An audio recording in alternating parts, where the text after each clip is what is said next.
What you need to know about coronavirus on Wednesday, April 29.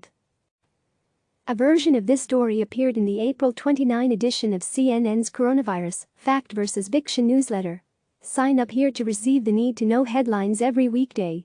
Dozens of coronavirus cases have been connected to a U.S. primary election in early April, and that number is expected to grow in the coming weeks. Wisconsin's decision to hold in-person voting in the middle of a pandemic was roundly criticized by candidates and health experts. Now it's raising questions about how the safety and integrity of the November presidential election will be ensured. Donald Trump had intended to run his re-election campaign on economic gains seen under his presidency, but those have vanished in the face of the virus. 6 months ahead of the vote, and 3 months into the outbreak in America, after 1 million infections, nearly 60,000 U.S. deaths and a potential economic depression, it's still unclear whether Trump grasps the gravity of the crisis, Stephen Collinson writes. The administration continues to draw criticism that it is endangering American lives. Yesterday, Trump ordered meat processing plants to stay open in an effort to prevent shortages, even though thousands of factory workers have contracted the virus. And Vice President Mike Pence flouted CDC guidance, choosing not to wear a face mask during a visit to the Mayo Clinic in Minnesota. While Trump touts an expanding testing strategy as a path to reopening states, healthcare workers are still overwhelmed. One doctor facing shortages of personal protective equipment said he was forced to buy masks and gloves on the black market at a 700% markup. And a New York City emergency room doctor, who recovered from COVID-19 and continued to treat patients, died by suicide, her father confirmed to CNN. She went down in the trenches and was killed by the enemy on the front line, he said. She was a hero. You asked. We answered Q, what will the future of air travel look like? A. Glimmers of a gradual return to air travel mean airlines are rolling out new policies aimed at protecting passengers and crew from coronavirus transmission and increasing consumer confidence and safety.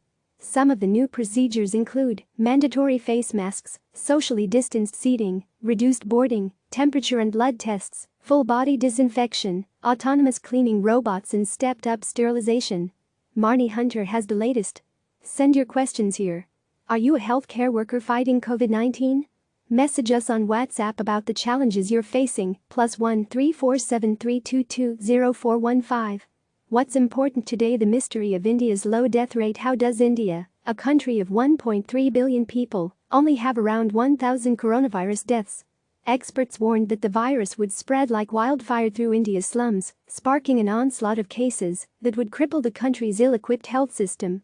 But, so far, the world's second most populous country appears to have avoided the worst, Julia Hollingsworth writes.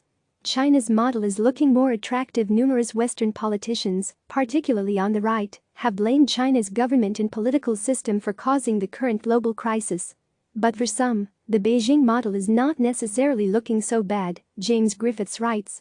China has coped far better than many other countries, highlighting the benefits of a strong government and centralized planning, while exposing the limitations of private industry to respond quickly, particularly in the healthcare sector. 75% of Lebanon may need aid. Lebanon is facing growing turmoil as violent protests over rising hunger and poverty erupted again in Tripoli and other cities in defiance of lockdowns. The restrictions have further exacerbated the country's deep and long-running financial crisis, Tamara Kablawi writes. Prior to the outbreak, the World Bank projected that 45% of people in the country would be below the poverty line in 2020. Now, the government believes that number is up to 75%. Eating disorders thrive in isolation. Carolus said has spent more than half her life battling anorexia. Now under the coronavirus lockdown, she says she is also fighting to find the few foods she considers safe to eat, based on fat and sugar content and calorie count. The pandemic has left Lisette and many others stuck at home without critical social support, triggering eating disordered thoughts and interrupting recovery plans, Alicia Kallock writes. On our radar. New Zealanders were so eager to eat burgers after restrictions eased that police had to enforce crowd control at a popular fast food chain. Millions of Australians have downloaded a contact tracing app which uses Bluetooth signals to track when users are close to one another, despite privacy concerns. A Dutch flower farm spelled out a special message for tourists missing the annual tulip blooms. A pug called Winston may be the first dog in the U.S. to test positive for coronavirus. A reporter went on air wearing a suit jacket, but no pants. he didn't realize we could all see. In an unrelated development, German doctors have posed naked to protest equipment shortages. The governor of Kentucky had to apologize after citing a man named Tupac Shakur, who had applied for unemployment in the state, as an example of fraud. It was actually his real name. I think he did a great job.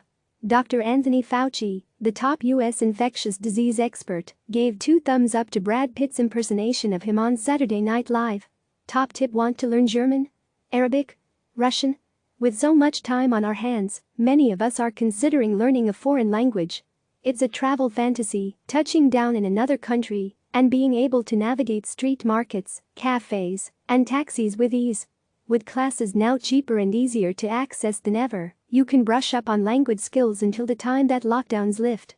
John Malathronas breaks down which languages are easiest and most difficult for native English speakers to learn.